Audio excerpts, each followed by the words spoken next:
Today I'm going to lean into that 2016 nostalgia. I'm creating a modern interpretation of two iconic trends that defined an era, grungy gray and the dip dye. Hi, I'm Shurie, at Shurie, stylist and Pulp Riot artist in Los Angeles, and this is 10 Years of Disruption. My model, Patterns, came in with a beige blonde, and she's looking for a bold and interesting change, so we're combining the modern trend of the money piece and a 2016 gray hair and dip dye trends to create a whole new look for her today. I'm sectioning out 1 to 2 inches of the hairline from fringe to nape.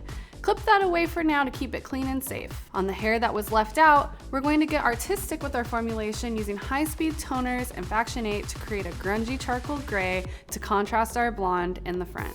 Our formula for this section is 1.5 ounces silver high-speed toner, 1 inch of 1-1 in Faction 8, 1 inch of 1-0, also Faction 8, and 1 inch of 322, processed with 6 volume for deposit only. I'm applying this first because we're looking for deposit only, so we're only using 6 volume today.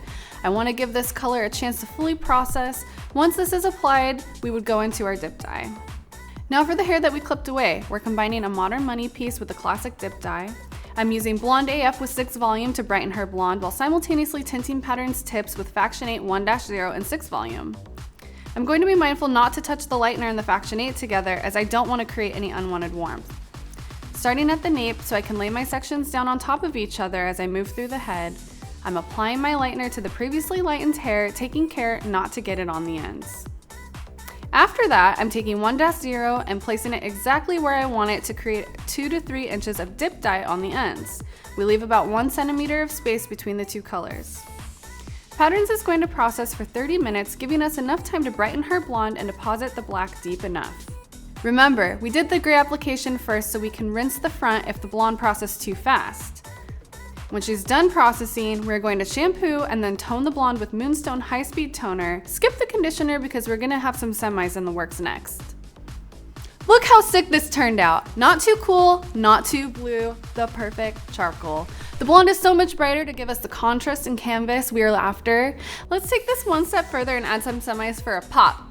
The next step is easy peasy. I'm mixing a formula of jam and nuclear to create my perfect shade of red, and similar to how I applied Faction 8 to her ends, I'm starting at the nape and extending my dip dye with our semis. Don't overthink it. You want sharp lines and a blocky application.